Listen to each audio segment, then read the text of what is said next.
Shalom Bapak Ibu Saudara yang dikasih Tuhan. Kita jumpa lagi dalam pengajaran firman iman kali ini. Bisakah Tuhan dipercaya? Sebelum Anda berprasangka buruk, saya akan segera mengatakan bahwa saya tidak berbicara mengenai pribadi Tuhan sebagai pribadi yang bisa dipercaya atau tidak. Kita tahu jawabannya, Tuhan bisa dipercaya sepenuhnya. Hari ini saya berbicara mengenai tipu muslihat iblis yang menyebabkan banyak anak-anak Tuhan tanpa sadar tidak dapat sungguh-sungguh mempercayai Tuhan. Untuk menelanjangi tipu muslihat iblis ini, mari kita minta dengan sepenuh hati kita kepada Tuhan untuk memberikan kepada kita roh hikmat dan wahyu untuk menjadikan mata hati kita terang, sehingga kita dapat mengenal Tuhan dengan benar dan tidak lagi tanpa disadari menjadi korban dari tipu muslihat iblis ini. Mari kita berdoa. Bapa yang baik, kami minta dalam nama Yesus, roh hikmat dan wahyu memenuhi setiap kami yang mendengarkan firman Tuhan ini, sehingga mata kami dijadikan terang, hati kami dapat melihat dengan jelas siapa Tuhan yang kami sembah sebenarnya, seperti apa pribadinya, bahwa kami dapat sepenuhnya mempercayai Tuhan, dan kami semua tidak lagi ada di bawah pengaruh tipu muslihat iblis yang membuat kami sulit untuk sepenuhnya mempercayai Tuhan. Di dalam nama Yesus. Amin. Bapak Ibu Saudara yang dikasih Tuhan, firman Tuhan berkata, "The entrance of thy word giveth light." Masuknya firman Tuhan ke dalam hati kita akan memberikan terang. Mazmur 119 ayat 130. Saya berdoa hari ini, firman Tuhan masuk ke dalam hati kita, menjadi terang dalam hati kita, dan memperlihatkan kepada kita apa yang mungkin tanpa kita sadari, atau bahkan tanpa kita pahami, telah masuk ke dalam hati kita, membuat kita sulit mempercayai Tuhan sepenuhnya. Dalam nama Yesus. Mari kita buka Alkitab kita dari Lukas pasal yang kedua, ayat 10-11. Firman Tuhan berkata, saya bacakan dulu dalam bahasa Inggris. "Then the angel said to them, do not be afraid, for behold, I bring you good tidings of great joy, which will be to all people. For there is born to you this day in the city of David a Savior, who is Christ the Lord." Dalam bahasa Indonesia dikatakan, lalu kata malaikat itu kepada mereka, "Jangan takut, sebab sesungguhnya aku memberitakan kepadamu kesukaan besar bagi seluruh bangsa. Hari ini telah lahir bagimu Juru Selamat, yaitu Kristus Tuhan di kota Daud." Sekali lagi, aku memberitakan kepadamu kesukaan besar. Bahasa Inggrisnya katakan great joy. Apa kabar yang memberi kesukaan besar itu? Yaitu bahwa hari ini telah lahir bagi kamu Juru Selamat, yaitu Kristus Tuhan di kota Daud. Garis bawahi kata Juru Selamat. Bapak Ibu Saudara yang kasih Tuhan, kalau Anda memperhatikan bahwa hal pertama yang diucapkan sorga kepada manusia ketika perjanjian baru dimulai adalah ketika firman Tuhan berkata, "Jangan takut." Jangan takut. Itu hal pertama yang Tuhan katakan lewat malaikat-malaikatnya. Pesan dari sorga berkata, jangan takut. Dan kenapa? Karena ada juru selamat yang disediakan Tuhan buat kita. Bapak Ibu Saudara yang kasih Tuhan, mengapa ini penting? Mengapa perkataan yang menguatkan dan memberikan pengharapan ini penting buat kita? Bapak Ibu Saudara yang kasih Tuhan, perkataan ini luar biasa. Karena firman Tuhan menghubungkan juru selamat dengan kesukaan besar. Ada sebuah kesukaan besar, suatu terobosan yang luar biasa lewat kehadiran juru selamat, yaitu Kristus Tuhan di kota Daud. Bapak Ibu Saudara yang kasih Tuhan, Yesus datang untuk menjadi juru selamat. Dan firman Tuhan berkata itu adalah sebuah kabar kesukaan yang besar. Saya mau kita memperhatikan bahwa Yesus datang untuk menjadi juru selamat buat kita. Bukan untuk menjadi hakim atas kita, untuk menghukum, menuduh, atau menjatuhkan vonis atas kita. Dia tidak datang juga sebagai pemberi hukum, untuk memberikan lebih banyak hukum lagi kepada kita untuk kita ikuti. Tidak. Dia datang untuk menjadi juru selamat bagi kita. Savior dalam bahasa Inggris. Juru selamat, pribadi yang ahli, yang paling ahli untuk menyelamatkan. Untuk itulah Yesus Kristus datang. Itulah siapa dia, dan itulah yang dia mau lakukan untuk kita semua.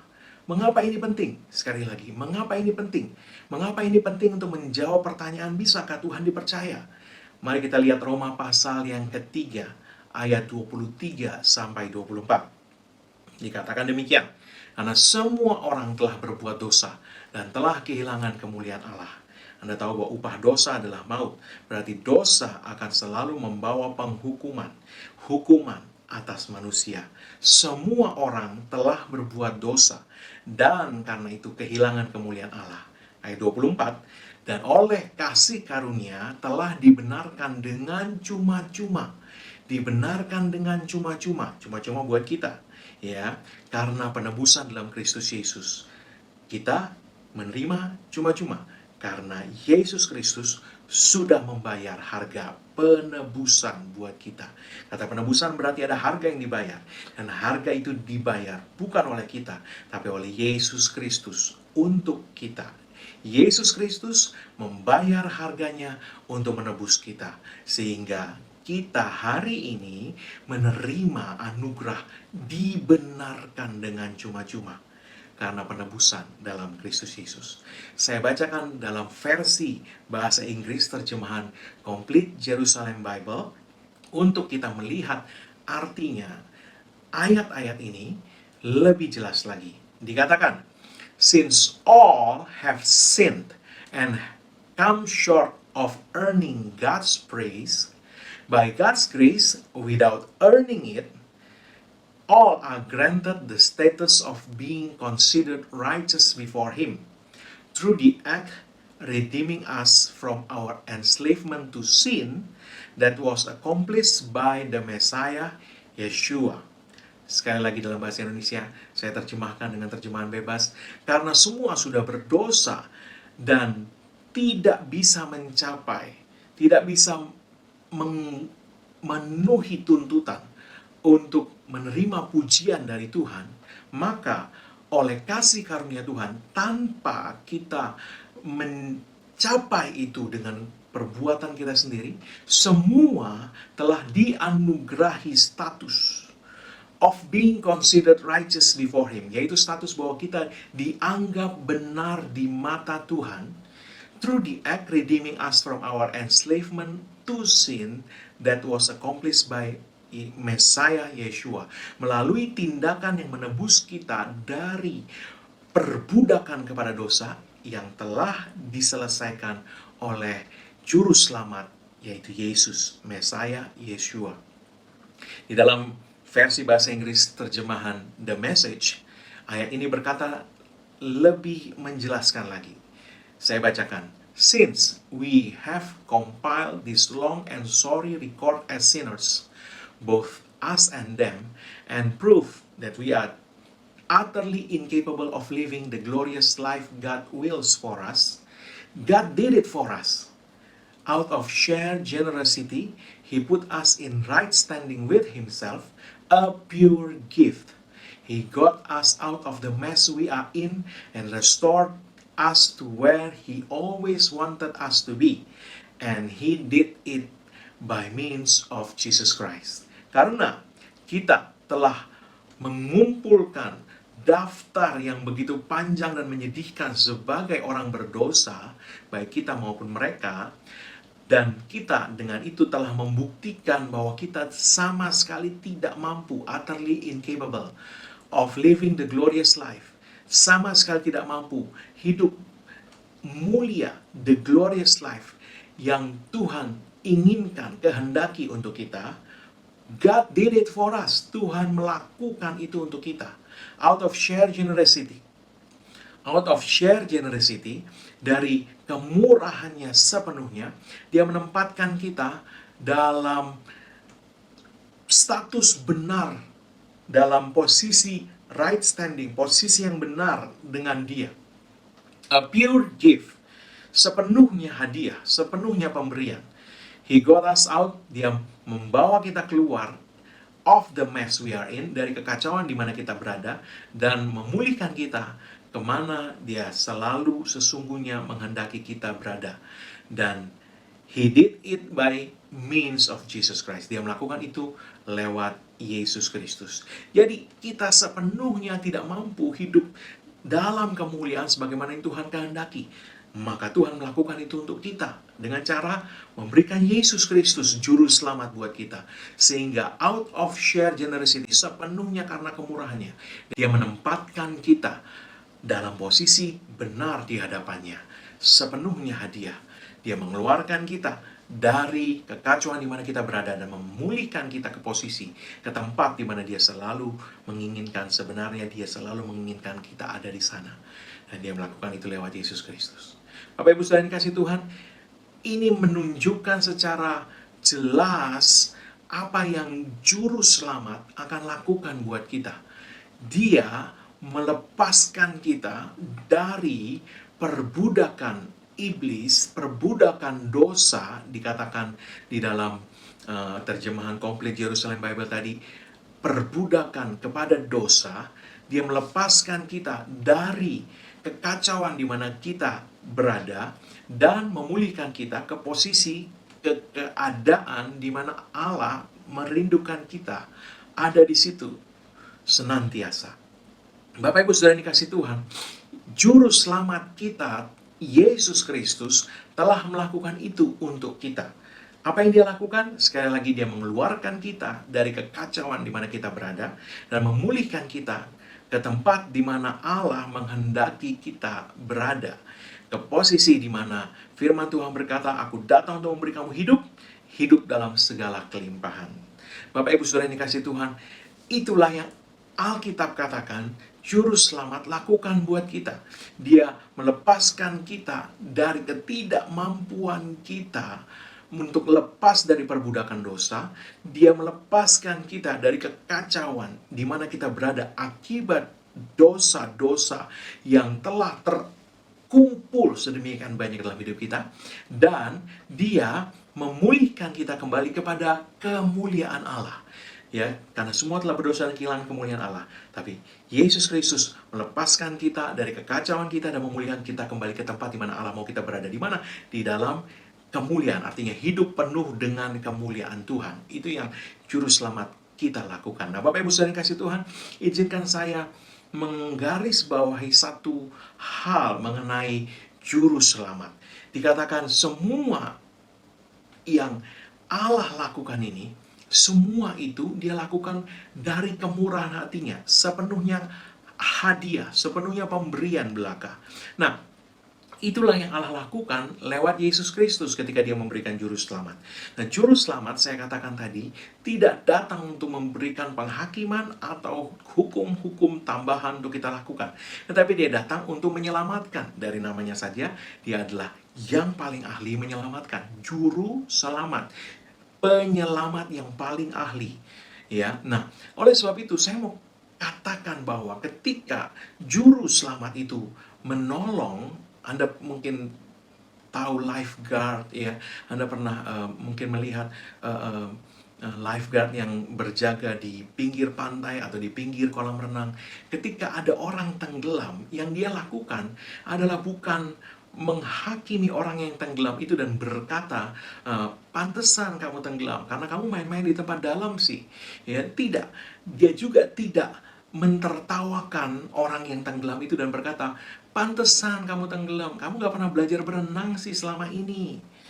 Dia juga tidak memberikan atau melemparkan buku cara berenang untuk dipelajari orang yang tenggelam itu. Tidak.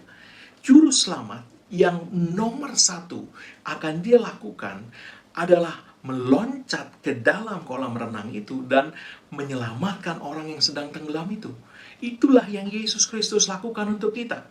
Dia terjun untuk mengangkat kita, mengeluarkan kita dari kekacauan di mana kita berada, dan kemudian mengembalikan, memulihkan kita ke posisi di mana Allah mau sebenarnya kita berada. Bapak Ibu Saudara dikasih Tuhan, tidak ada gunanya berusaha mengajari seseorang yang sedang tenggelam bagaimana caranya berenang. Dia akan tenggelam dan dia tidak akan pernah sempat belajar berenang. Dia akan lewat. Oleh sebab itu dia perlu diselamatkan dulu, dia perlu ditolong dulu. Setelah dia selamat, barulah dia bisa diajar berenang. Kalau orang itu mau diajar berenang. Tapi yang saya mau katakan adalah bahwa juru selamat dikatakan kabar baik yang sangat luar biasa, great joy, adalah bahwa Allah memberikan juru selamat. Mengapa? Karena juru selamat itu akan menyelamatkan kita. Dia akan menyelamatkan kita dari dosa-dosa kita dan dari akibat dosa-dosa kita. Akibat dosa-dosa kita membawa penghukuman. Penghukuman itu membuat Adam dan Hawa keluar dari Taman Eden, terusir dari Taman Eden, keluar dari segala sesuatu yang telah disediakan Allah berlimpah-limpah dan masuk ke dalam kehidupan yang penuh dengan kesedihan, penderitaan, kekurangan. Itu yang Allah mau keluarkan kita dari hidup yang seperti itu, yang dibawa dosa ketika manusia jatuh dalam dosa. Bapak Ibu Saudara yang kasih Tuhan, Dia mau melepaskan kita dari semuanya itu, sehingga ketika juru selamat hadir dalam hidup kita, Dia akan menyelamatkan kita dari apapun yang membuat hati kita takut, yang membuat hati kita cemas, yang membuat hati kita tertekan atau khawatir. Juru selamat mau mengeluarkan kita dari semuanya itu. Itu sebabnya ini adalah sungguh-sungguh kabar baik. Ini adalah sungguh-sungguh kabar baik, saya katakan sekali lagi, bahwa Allah menyediakan juru selamat buat kita. Yesus adalah yang terbaik di seluruh alam semesta ini, yang mampu menyelamatkan kita dari apapun yang membuat hati kita khawatir atau cemas atau tertekan. Bapak Ibu Saudara yang kasih Tuhan, apapun juga kekacauan yang Anda saat ini sedang berada, Yesus Kristus bisa menyelamatkan Anda dari ketenggelaman Anda dalam masalah itu. Dia sanggup menyelamatkan Anda. Yang seringkali jadi masalah adalah orang tidak dapat mempercayai bahwa Yesus mau melakukan itu. Tapi firman Tuhan berkata Allah memberikan Yesus Kristus justru karena manusia berdosa. Artinya dosa kita tidak membuat Tuhan berhenti untuk menyelamatkan kita. Sebaliknya dosa kita yang membuat kita tenggelam dalam segala kekacauan hidup kita, itu justru yang membuat Allah memberikan juru selamat kepada kita untuk mengeluarkan kita dari segala kekacauan di mana kita berada itu. Camkan ini. Bapak Ibu Saudara yang kasih Tuhan, saya mau katakan bahwa Yesus Kristus tidak datang hanya untuk menyelamatkan kita dari masuk neraka sebagai hukuman yang kekal atas segala dosa. Tapi Dia juga mau menyelamatkan kita, mengeluarkan kita dari setiap kekacauan, dari setiap hal yang membuat kita tertekan, takut, cemas, khawatir. Apapun juga ya yang Anda masih hadapi di dunia ini, Yesus Kristus mau mengeluarkan kita dari semua masalah dan persoalan itu. Dia mau menyelamatkan Anda dan saya setiap hari dari apapun juga. Dan siapapun juga yang Anda butuh diselamatkan dari semuanya itu, Dia mau melakukan itu. Bapak Ibu Saudara yang kasih Tuhan, lihat tangannya terulur kepada Anda. Tangannya itu bergerak oleh hati yang sangat mengasihi Anda, yang tidak memiliki penghukuman atau penuduhan terhadap Anda, tapi hanya cinta, hanya kasih kepada Anda. Bapak Ibu Saudara yang kasih Tuhan, Roma pasal 8 ayat 1 mengatakan, demikian sekarang tidak ada penghukuman bagi mereka yang ada dalam Kristus Yesus. Sekali lagi, no condemnation. Tidak ada penghukuman bagi mereka yang ada dalam Kristus Yesus. Artinya, di dalam Kristus Yesus sekarang, Allah tidak lagi membawa penghukuman. Juru selamat diberikan bukan untuk menghakimi, bukan untuk menghukum, tapi untuk menyelamatkan. Terima kuasa penyelamatan Tuhan itu dengan iman. Kuasa penyelamatan Sang Juru Selamat yang mengeluarkan kita dari kekacauan apapun yang mungkin sedang terjadi dan yang memulihkan hidup kita. Terima dengan iman. Tidak ada yang rumit. Bapak Ibu Saudara kasih Tuhan, iman adalah pintu lewat mana semua berkat, semua kebaikan Tuhan mengalir kepada kita. Nah Bapak Ibu Saudara kasih Tuhan, saya katakan tadi, adalah sangat penting untuk kita dapat melihat Tuhan sebenarnya, sehingga kita dapat sepenuhnya mempercayai Dia. Karena iman adalah pintu lewat mana semua pertolongan Tuhan dapat mengalir dalam hidup kita. Nah, ingat bahwa Yesus Kristus diberikan sebagai juru selamat bagi kita.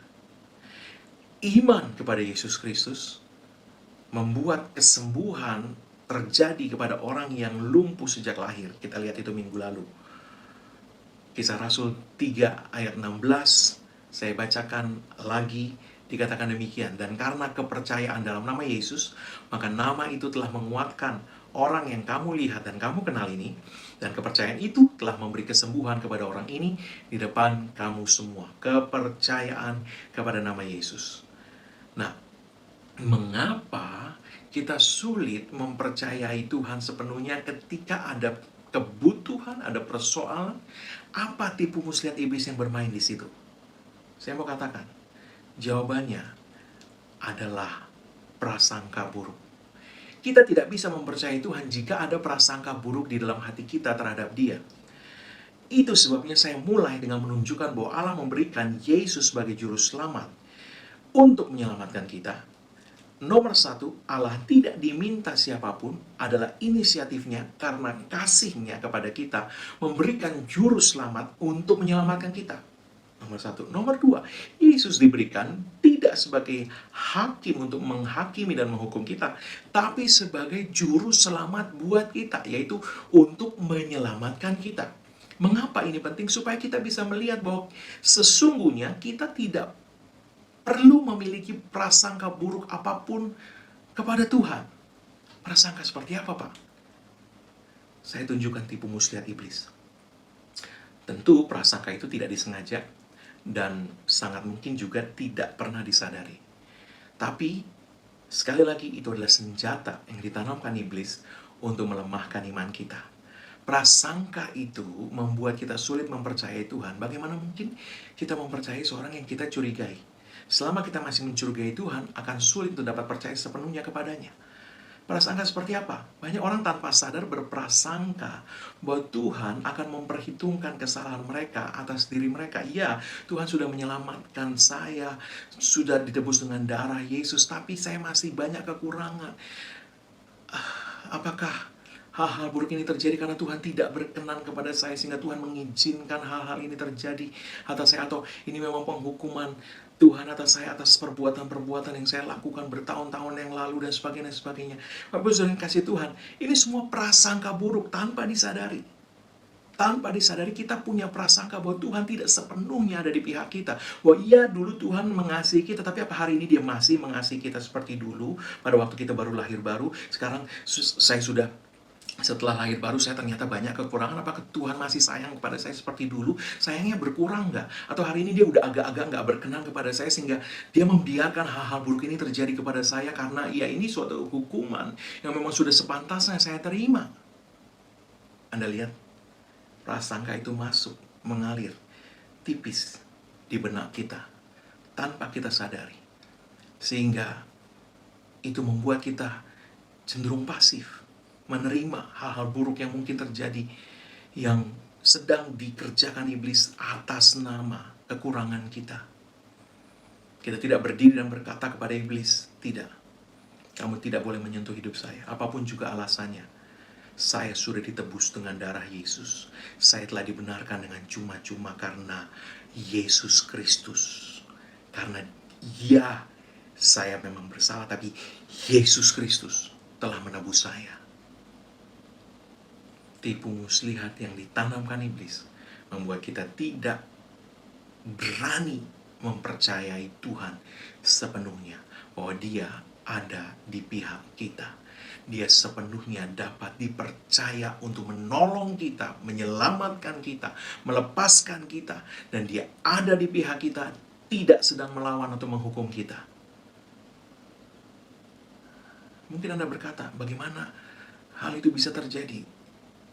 Raja Daud pernah berbicara mengenai hal ini oleh pewahyuan Roh Kudus tentunya, dan dikonfirmasi oleh Rasul Paulus yang juga diilhami Roh Kudus, sehingga Rasul Paulus mengutip perkataan Daud Di Mazmur, dia kutip itu dalam surat Roma pasal 4 ayat 5 sampai 8. Firman Tuhan berkata, tetapi kalau ada orang yang tidak bekerja, namun percaya kepada Dia yang membenarkan orang durhaka. Ini orang durhaka loh, tapi dibenarkan oleh Tuhan. Kenapa orang durhaka ini bisa dibenarkan oleh Dia, huruf besar? Imannya diperhitungkan sebagai kebenaran. Jadi kebenaran itu diberikan karena orang itu percaya kepada Dia, kepada Tuhan. Seperti juga Daud menyebut berbahagia orang yang dibenarkan Allah bukan berdasarkan perbuatannya. Kalau bukan berdasarkan perbuatannya, berdasarkan perbuatan siapa, Pak? Kita sudah lihat di ayat di atas tadi. Karena Yesus Kristus. Anda dan saya dibenarkan sepenuhnya pemberian anugerah, hadiah murni, pure gift. Sepenuhnya. Karena pekerjaan Yesus. Kita tidak dibenarkan berdasarkan perbuatan kita, tapi kita dibenarkan berdasarkan perbuatan Yesus untuk kita yang menebus kita dengan sempurna di kayu salib. Kita sudah ditebus, harganya sudah dibayar lunas. Itu sebabnya Allah sah, legal, dapat membenarkan kita tidak berdasarkan perbuatan kita. Sama seperti kalau Anda memiliki hutang dan seseorang menebus hutang Anda sepenuhnya. Itu bukan perbuatanmu. Anda tidak bisa membanggakan diri dan berkata, saya sudah membayar lunas hutang saya. Tidak. Anda hanya bisa membanggakan Dia yang menebus Anda dan berkata, Yesus Kristus sudah menebus saya dengan sempurna. Dan adalah penghinaan juga kepada orang yang menebus Anda kalau Anda berkata, setelah Dia melunasi semua hutang Anda masih berkata, saya masih punya hutang.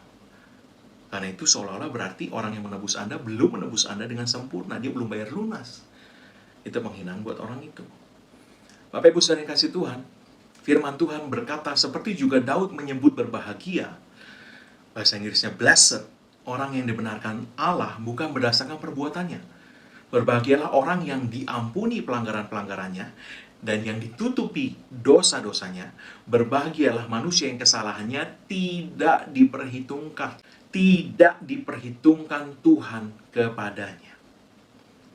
Apa? Firman Tuhan katakan, tidak diperhitungkan Tuhan kepadanya. Daud menyebut itu berbahagia. Saya katakan tadi dalam bahasa Inggris, Alkitab bahasa Inggris itu dipakai kata blessed atau diberkati. Jadi orang yang kesalahannya tidak diperhitungkan Tuhan kepadanya adalah orang yang diberkati. Atau dengan kata lain, karena Tuhan tidak memperhitungkan kesalahan orang itu kepadanya, maka orang itu sekarang tidak lagi di bawah hukuman, tetapi dia ada di bawah berkat. Dia sekarang diberkati. Selama seseorang tidak diperhitungkan Tuhan kesalahannya kepadanya, dia adalah orang yang diberkati. Baik Daud maupun Paulus mengatakan hal itu oleh ilham Roh Kudus.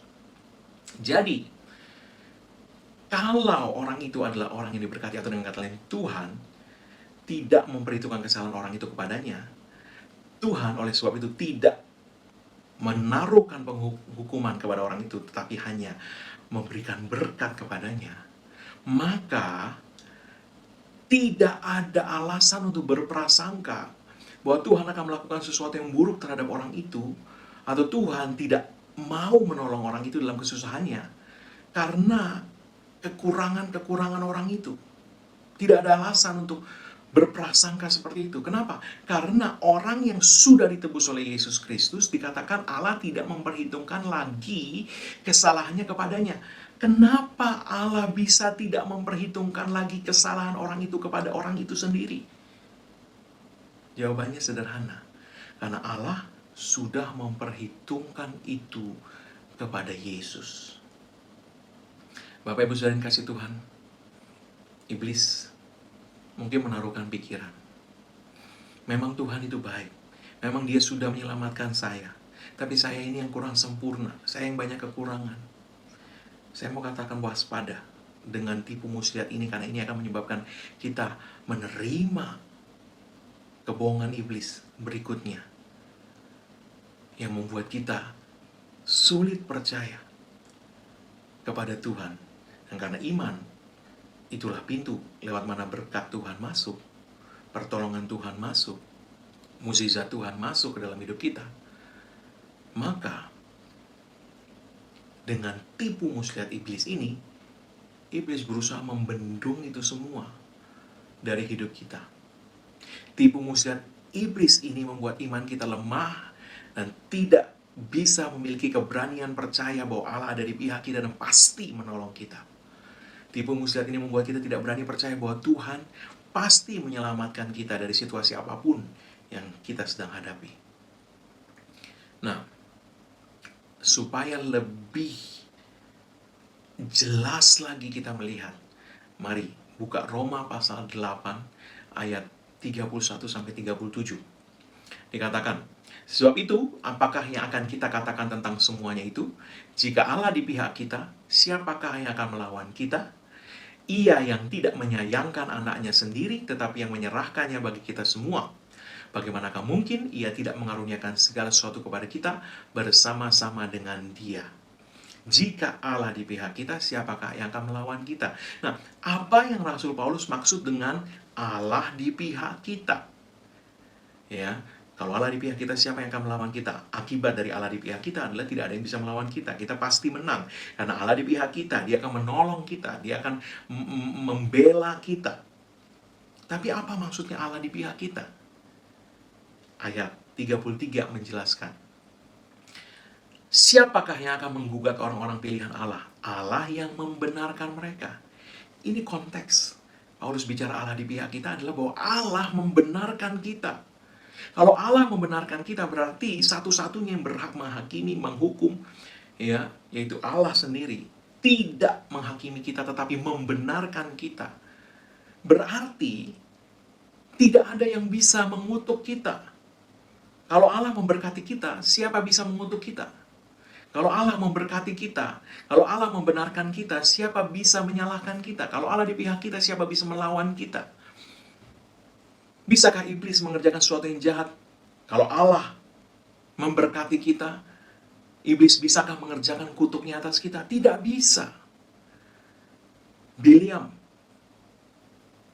berusaha mengutuk orang Israel. Tapi orang Israel tidak bisa dikutuk. Karena orang Israel ada di bawah berkat Tuhan, perlindungan Tuhan. Apa yang diberkati Tuhan tidak bisa dikutuk oleh iblis. Tapi iblis mau Anda mempercayai bahwa Tuhan ada sesuatu dengan Anda. Sehingga Anda bisa dibuat percaya dan menerima, membiarkan ketika iblis berusaha mengerjakan pekerjaan jahatnya, kutuknya kepada Anda. Itu yang iblis mau coba lakukan. Tapi Rasul Paulus oleh ilham Roh Kudus mengatakan, siapa yang akan menggugat orang-orang pilihan Allah? Siapa yang akan menghakimi? Kamu sih begini, kamu sih sekian tahun yang lalu melakukan itu, makanya hari ini kamu ditimpa masalah seperti ini. Tuhan gak akan mau menolong kamu. Itu memang kesalahan yang kamu sudah lakukan bertahun-tahun yang lalu, makanya sekarang kamu makan deh akibatnya. Iblis akan katakan itu sama Anda. Tapi firman Tuhan berkata, Allah di pihak kita. Artinya apa? Allah membenarkan kita. Siapa bisa menggugat kita? Artinya, kalau Allah membenarkan Anda, dan tidak ada yang bisa menggugat Anda, tidak ada yang bisa menjatuhkan hukuman atau kutuk kepada Anda. Bapak Ibu Saudara yang kasih Tuhan, kita lanjutkan. Siapakah yang akan menghukum mereka? Kristus Yesus yang telah mati, bahkan lebih lagi yang telah bangkit, yang juga duduk di sebelah kanan Allah, yang malah menjadi pembela bagi kita. Yesus Kristus akan menghukum kita kah? Tidak, Dia malah menjadi pembela bagi kita. Setelah Dia mati bagi kita, bangkit bagi kita, duduk di sebelah kanan Allah, Dia malah menjadi pembela bagi kita. Siapakah yang akan memisahkan kita dari kasih Kristus? Artinya, bisakah Tuhan dibuat kurang mengasihi kita atau tidak mengasihi kita lagi? Penindasan, atau kesesakan, atau penganiayaan, atau kelaparan, atau ketelanjangan, atau bahaya, atau pedang? Seperti ada tertulis, oleh karena Engkau kami ada dalam bahaya maut sepanjang hari, kami telah dianggap sebagai domba-domba sembelihan. Tetapi dijawab lagi oleh Paulus, dalam semuanya itu kita lebih daripada orang-orang yang menang. artinya semua itu tidak bisa memisahkan kita dari kasih Kristus. Kristus tidak pernah berhenti atau berkurang kasihnya kepada kita. Dia terus mengasihi kita, dia terus ada di pihak kita, Allah terus membenarkan kita, Yesus terus membela kita. Sehingga dalam semuanya itu kita lebih daripada orang-orang yang menang oleh Dia yang telah mengasihi kita. Oleh Allah yang selalu ada di pihak kita, tidak ada yang dapat mengalahkan kita. Kita lebih daripada orang-orang yang menang, karena Allah ada di pihak kita. Dia membenarkan kita.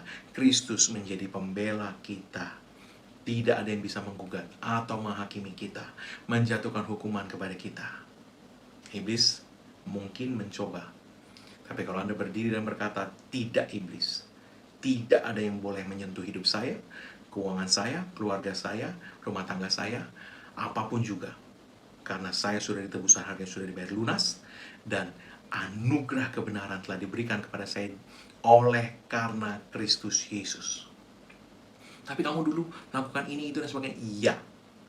Dulu saya memang melakukan itu. Ya, itu hal-hal yang saya pernah lakukan.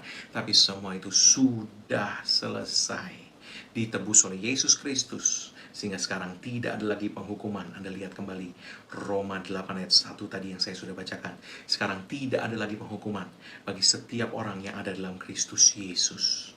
Kalau tidak ada lagi penghukuman, yang ada apa? Daud dan Paulus berkata, berkat.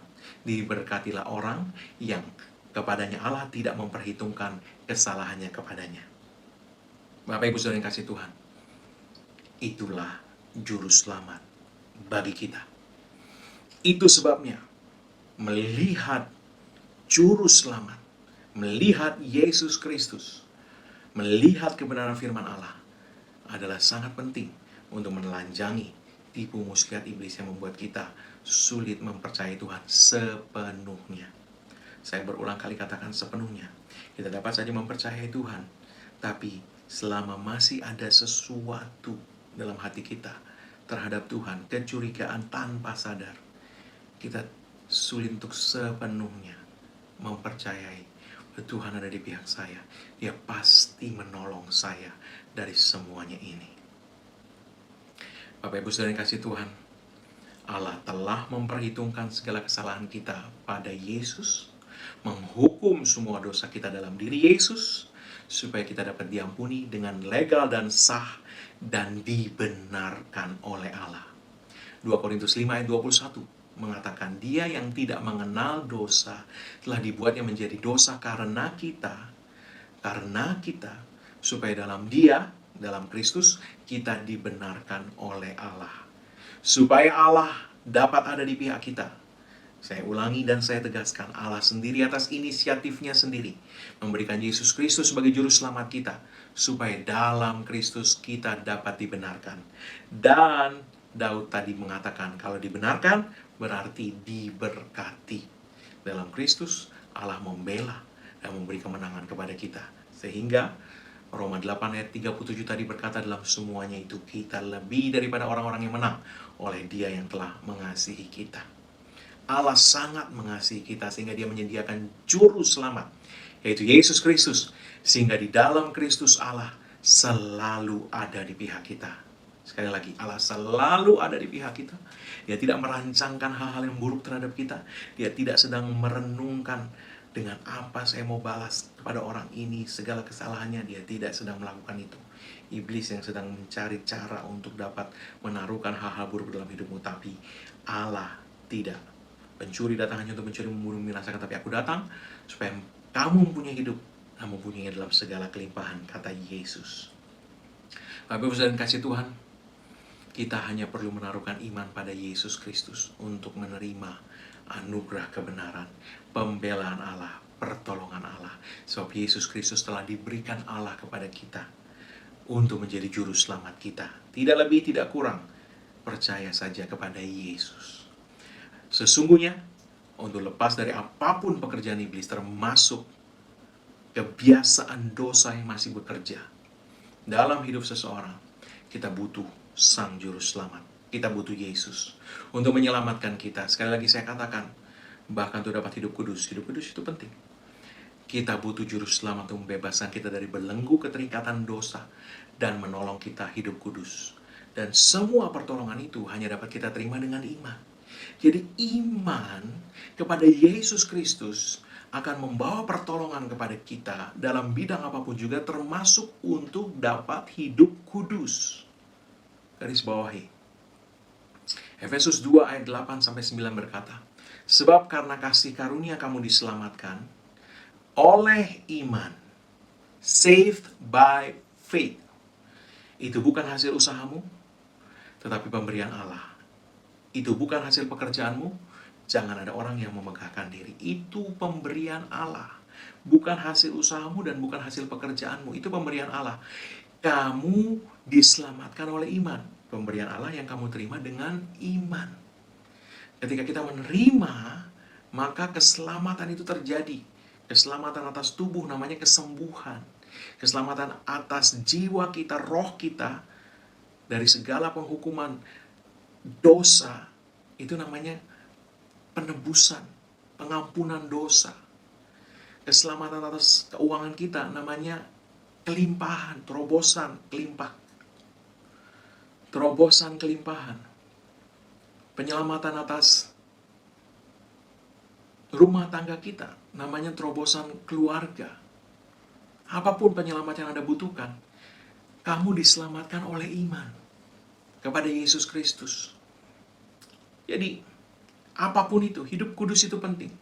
Tapi hidup kudus sejati hanya dapat terjadi oleh kuasa Roh Kudus yang bekerja dalam kita, menghasilkan buah roh yang termanifestasi dalam perilaku kita sehari-hari. Itu adalah hasil pekerjaan Yesus Kristus, Sang Juru Selamat, yang kita dapat terima hanya dengan iman. Sekali lagi, kita hanya dapat menerima itu dengan iman. Itu bukan hasil usahamu, itu bukan hasil pekerjaanmu. Jangan ada orang yang memegahkan diri. Apapun juga yang Anda terima hari ini, kelimpahan apapun juga, pertolongan apapun juga, mukjizat apapun juga, itu Anda terima dari Yesus. Nah, di sisi Allah dia memberikannya karena kasih-Nya, karena kemurahan-Nya. Di sisi kita menerimanya dengan iman, karena iman itu pintu lewat mana semua kebaikan Tuhan bisa masuk ke dalam hidup kita. Tanpa iman, pintu itu tertutup. Karena iman, semua kebaikan Tuhan bisa mengalir dalam hidup kita. Jadi, percaya saja kepada Yesus. Apakah Allah dapat dipercaya? Iya, dia tidak punya niat jelek apapun juga mengenai kita, atas kita, untuk masa depan kita. Tidak ada. Sebab oleh inisiatifnya sendiri, dia memberikan juru selamat untuk menebus kita dari segala dosa kita, melepaskan kita dari semua akibat dosa kita, dan memberikan anugerah kebenaran. Dan oleh anugerah kebenaran itu kita sekarang ada di bawah berkat Tuhan senantiasa. Allah tidak punya rencana jelek apapun, dia ada di pihak kita. Sehingga siapapun yang mau menggugat kita, Allah membenarkan kita. Yesus membela kita. Di dalam semuanya itu, kita lebih daripada orang-orang yang menang. Oleh Allah, oleh Kristus yang telah mengasihi kita. Bapak Ibu saudara yang kasih Tuhan, karena itu Ibrani 4 ayat 16 mengatakan, sebab itu marilah kita dengan penuh keberanian percaya menghampiri tahta kasih karunia, supaya kita dapat menerima rahmat dan menemukan kasih karunia untuk mendapat pertolongan kita pada waktunya. Dengan penuh keberanian menghampiri tahta kasih karunia untuk mendapat pertolongan kita pada waktunya. Pada waktunya, dalam bahasa Inggris New King James Bible diterjemahkan sebagai in time of need, di waktu membutuhkan. Jadi itu artinya bukan pada waktu Tuhan mau menolong, ya Tuhan menolong, bukan. Tapi pertolongan kita dapat diterima in time of need. Ya, supaya kita menerima pertolongan kita pada waktunya, itu artinya supaya kita menerima pertolongan kita in time of need. Di saat kita membutuhkan, ada pertolongan yang bisa kita terima. Hampiri tahta kasih karunia dengan penuh keberanian iman. Itu loh pentingnya. Kenapa tipu muslihat iblis ini perlu ditelanjangi dan disingkirkan oleh hidup kita? Karena kita perlu keberanian mempercayai. Keberanian percaya menghampiri tahta kasih karunia setiap saat kita membutuhkan. Untuk kita mendapatkan pertolongan kita setiap saat kita membutuhkan pertolongan itu. Haleluya. Karena apa yang Yesus Kristus telah lakukan untuk kita. Setiap kali kita punya kebutuhan, setiap kali kita butuh pertolongan, kita dapat menghampiri tahta kasih karunia. Bahkan Allah memerintahkan kita untuk datang kepadanya di tahta kasih karunia-Nya dengan penuh keberanian, percaya untuk menerima pertolongannya atas kebutuhan apapun itu. Mazmur 46 ayat 1 mengatakan, God is our refuge and strength, a very present help in trouble. Apa itu artinya a very present help in trouble? Allah itu our refuge, tempat perlindungan, and strength, kekuatan, a very present help in trouble. Allah itu tempat perlindungan dan kekuatan, penolong yang sangat sekarang. Artinya, kapanpun Anda membutuhkan, Tuhan adalah penolong yang sangat sekarang. Very present. Past, present, future. God is very present help in trouble. Very present itu sangat sekarang. Bukan past, masa lampau. Bukan future, masa depan. Tapi sekarang. Very present help in trouble. Setiap kali Anda ada dalam masalah, God is your very present help. Dia ada di pihakmu dan tidak pernah berganti pihak. Dia tidak pernah berkurang kasihnya. Siapa bisa memisahkan kita dari kasih Allah? Tidak ada. Dalam semuanya itu aku yakin, kata Paulus. Kita lebih dari orang-orang yang menang oleh Dia yang telah mengasihi kita. Dia tidak pernah berkurang kasihnya kepada kita. Dia selalu ada di pihak kita, membela kita, bagi kita, menjadi penolong, memberikan kemenangan sehingga kita lebih dari orang-orang yang menang. Karena Dia yang mengasihi kita. Kita dapat mempercayai Dia sepenuhnya dan selalu. Itu sebabnya malaikat-malaikat tadi menyebut kesukaan besar. Ketika juru selamat diberikan itu kesukaan besar. Anda dapat mempercayai Allah sepenuhnya karena juru selamat sudah Dia berikan. Ada Yesus Kristus sekarang, Anda sudah dibenarkan. Anda ada di dalam Kristus, Anda dan Allah sekarang ada di pihak yang sama. Anda dapat mempercayai Dia tanpa prasangka apapun juga. Dia tidak berlambat-lambat, Dia pasti menolong Anda. Anda hanya perlu percaya. Dan percaya dapat sepenuhnya ketika semua kecurigaan dilenyapkan. Saya berdoa firman Tuhan mencelikan mata kita semua untuk melihat bahwa tidak ada alasan untuk kita tanpa sadar untuk mencurigai Tuhan atau berprasangka buruk mengenai hal-hal buruk di sekeliling kita. Bahwa itu berasal dari Tuhan. Tidak, Dia ada di pihak kita. Dia adalah penolong kita. A very present help in trouble. Penolong yang sangat sekarang setiap kali ada masalah. Juru selamat yang telah Dia sediakan untuk kita. Karena Yesus Kristus itu, Allah ada di pihak kita senantiasa. Dia selalu di pihak kita. Tidak ada yang dapat memisahkan kita dari kasih-Nya. Dia selalu ada untuk menolong kita. A very present help in trouble. Untuk memberikan kemenangan kepada kita senantiasa. Datang kepadanya dengan penuh keberanian percaya. Hampiri tahta kasih karunia-Nya. Dan terima pertolongannya di setiap kali Anda membutuhkan. Hanya dengan iman. Taruhkan imanmu kepada Yesus Sang Juru Selamat. Hanya pada Yesus Kristus Sang Juru Selamat. Sebab sekarang tidak ada lagi penghukuman bagi mereka yang ada dalam Kristus Yesus. Yang ada hanya berkat. Terimalah dengan iman. Terimalah. Iman kepada Yesus Kristus membuka semua berkat kepada Anda. Dia sudah menebus Anda dengan sempurna. Amin. Mari. Angkat kedua tanganmu kepada Tuhan dan terimalah berkat Tuhan. Karena Yesus Kristus telah kerjakan bagi kita di kayu salib karena curahan darahnya, karena pada busannya sempurna. Maka sekarang tidak ada lagi penghukuman bagi setiap orang yang ada dalam Kristus Yesus. Engkau telah ditebus, harganya telah dibayar lunas. Oleh sebab itu semua kutuk tidak berlaku lagi atasmu, yang ada hanyalah berkat Tuhan. Tercurah berlimpah-limpah memberkati engkau dalam segala hal. Oleh berkat Tuhan itu engkau naik terus tidak turun. Kau jadi kepala bukan ekor. Dan apa yang sentuh tanganmu dibuat Tuhan berhasil. Dengan panjang umur Tuhan mengenyangkan engkau. Dan Tuhan memperlihatkan kepadamu keselamatan yang daripadanya. Umurmu minimal 120 tahun dan dipenuhi dengan hari-hari yang baik dari Tuhan. Dalam nama Yesus. Amin. Bapak Ibu saudara yang kasih Tuhan, saya mau berdoa khusus bagi Anda yang membutuhkan pertolongan Tuhan, apapun juga itu. Dalam nama Yesus, segala sakit penyakit dilenyapkan, dan kesembuhan terjadi atas tubuh setiap anak-anak Tuhan yang mendengarkan pemberitaan firman Tuhan ini. Dalam nama Yesus, setiap kebutuhan dipenuhi oleh Tuhan menurut kekayaan dan kemuliaan dalam Kristus Yesus. Dalam nama Tuhan Yesus, damai sejahtera Tuhan memenuhi setiap hati dan pikiran anak-anak Tuhan yang mendengarkan pemberitaan firman ini. Dalam nama Yesus, damai sejahtera Tuhan memulihkan setiap rumah tangga dari segala kekacauan yang ada. Di dalam nama Yesus, pemulihan terjadi dalam bidang apapun juga atas hidup anak-anak Tuhan. dalam nama Yesus. Bapak Ibu Saudara dikasih Tuhan, kalau Anda memiliki permohonan doa atau kesaksian, Anda dapat mengirimkan ke alamat email yang tertulis di layar ini. Kami akan mendoakan itu, dan kesaksian Anda sungguh menjadi berkat. Dalam nama Yesus, Tuhan memberkati. Amin.